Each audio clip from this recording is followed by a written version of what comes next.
ಬ್ರೇಕ್ನ ನಂತರ ಮತ್ತೆ ಸ್ವಾಗತ. ಭೀಕರ ಅಪಘಾತ ಸಂಭವಿಸಿದೆ. ಕುಂಭಮೇಳಕ್ಕೆ ತೆರಳಿದ್ದ ಕನ್ನಡಿಗರು ಸಾವನ್ನಪ್ಪಿದ್ದಾರೆ. ಬೆಳಗಾವಿ ಜಿಲ್ಲೆ ಗೋಕಾಕ್ ನಗರದ 6 ಮಂದಿ ದುರ್ಮರಣ ಹೊಂದಿದ್ದಾರೆ. ಇಲ್ಲಿವರೆಗೂ ಅಂತ ಹೇಳಿದ್ರೆ ಕನ್ನಡಿಗರೇ ಒಂದು 20-25 ಜನ ಕುಂಭಮೇಳಕ್ಕೆ ಹೋದವರು, ಹೋಗಿ ವಾಪಸ್ ಬರುವಂಥವರು ಸಾವನ್ನಪ್ಪಿದಂಗಾಯಿತು. ಜಾಸ್ತಿ ಆಗ್ತಾನೇ ಇದೆ ಸಾವಿನ ಸಂಖ್ಯೆ. 6 ಮಂದಿ ಬೆಳಗಾವಿಯವರೆಲ್ಲರೂ. ಮಧ್ಯಪ್ರದೇಶದ ಜಬಲ್ಪುರ್ ಪೆಹರಾ ಟೋಲ್ ಬಳಿ ಆಗಿರುವಂಥ ಘಟನೆ ಇದು. ಮೊನ್ನೆ ಬೀದರ್ನವರು 4 ಜನ ಹಿಂಗೆ ಅಪಘಾತ ಆಗಿ ಸತ್ತಿದ್ರು. ನಿಂತಿದ್ದ ಬಸ್ಗೆ ಕ್ರೂಸರ್ ಡಿಕ್ಕಿಯಾಗಿ ದುರಂತ ಆಗಿತ್ತು. ಮೊನ್ನೇನು ಟ್ರಕ್ಕಿಗೆ ಹೋಗಿ ಕ್ರೂಸರ್ ಗುದ್ದಿತ್ತು. ಬಾಲಚಂದ್ರ ಗೌಡರ್, ಸುನಿಲ್ ಷಡಕ್ಷರಿ ಸೇರಿದಂತೆ ಬಸವರಾಜ್ ಕುರ್ಲೆ, ಬಸವರಾಜ್ ದೊಡ್ಮನಿ, ಹಾಗೆ ವೀರಣ್ಣ ಶೇಬಿನಕಟ್ಟಿ, ವಿರೂಪಾಕ್ಷ ಮುಮ್ಮಟಿ ಸಾವನ್ನಪ್ಪಿದಂತಹ ದುರ್ದೈವಿಗಳು. ಕಳೆದ 2 ದಿನಗಳ ಹಿಂದೆ ಗೋಕಾಕ್ನಿಂದ ಹೊರಟಿದ್ರು ಭಕ್ತರು. ಆದರೆ ಅಲ್ಲಿ ಹೋಗುವಂಥ ಸಂದರ್ಭದಲ್ಲಿ ರಾತ್ರಿ ವೇಳೆ ಇವರಿದ್ದಂತಹ ಕ್ರೂಸರು ಬಸ್ಗೆ ಹಿಂದೆಯಿಂದ ಹೋಗಿ ಡಿಕ್ಕಿ ಹೊಡೆದಿದೆ.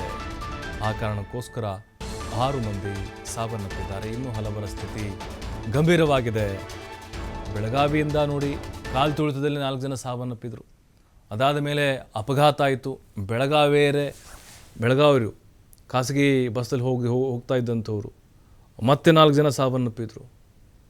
ಹಲವು ಗಂಭೀರವಾಗಿ ಗಾಯಗೊಂಡರು. ಬೀದರ್ನವ್ರು 4 ಜನ ಸತ್ತು ಹೋದರು. ಕೊಪ್ಪಳ, ಬಾಗಲಕೋಟೆ, ಮೈಸೂರು, ಹೀಗೆ ಕರ್ನಾಟಕದಿಂದ ಕುಂಭಮೇಳಕ್ಕೆ ಹೋದಂಥವರ ಪೈಕಿ ಇಲ್ಲಿವರೆಗೂ ಅಂದರೆ 20ಕ್ಕಿಂತ ಹೆಚ್ಚು ಜನ, 26ಕ್ಕಿಂತ ಅಂದ್ಕೊಳ್ಬೋದು, ಅಷ್ಟು ಜನ ಸಾವನ್ನಪ್ಪಿದ್ದಾರೆ. ಈಗ ಮೃತರ ಗುರುತನ್ನು ಪತ್ತೆ ಮಾಡಿ ಮೃತದೇಹಗಳನ್ನು ಹಸ್ತಾಂತರಿಸುವಂತಹ ಪ್ರಕ್ರಿಯೆ ಕೂಡ ನಡೀತಾ ಇದೆ. ಭಾಳ ಕನಸು ಆಸೆ ಇಟ್ಕೊಂಡು ಹೋಗ್ತಾ ಇದ್ರು ಇವರು.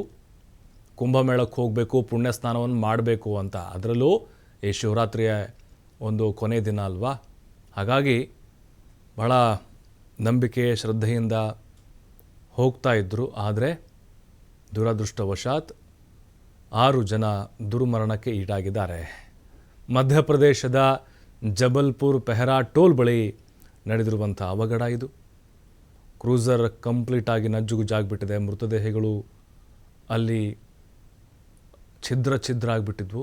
ಅಂದರೆ ಬಹಳ ವೇಗವಾಗಿ ಕ್ರೂಸರ್ ಓಡಿಸ್ತಾ ಇದೆ ಅಂತ ಅನಿಸುತ್ತೆ. ಮತ್ತು ಅಲ್ಲಿ ಖಾಸಗಿ ವಾಹನಗಳೇನಿದ್ದಾವೆ, ಟ್ರಕ್ಗಳಾಗಿರ್ಬೋದು, ಬಸ್ಗಳಾಗಿರ್ಬೋದು, ಹೈವೇ ಪಕ್ಕ, ಟೋಲ್ ಪಕ್ಕ ಅವರು ನಿಂದ್ರಿಸಿ ಒಳಗಡೆ ಮಲ್ಕೊಂಡ್ಬಿಟ್ಟಿರ್ತಾರೆ ಅಥವಾ ಬೇರೆ ಕಡೆ ಹೋಗಿರ್ತಾರೆ. ಹಾಗಾಗಿನೇ ಅಲ್ಲಿ ಇತನಿಗೆ ಕಂಟ್ರೋಲ್ ಸಿಕ್ಕಿಲ್ಲ ಅಂತ ಅನಿಸುತ್ತೆ.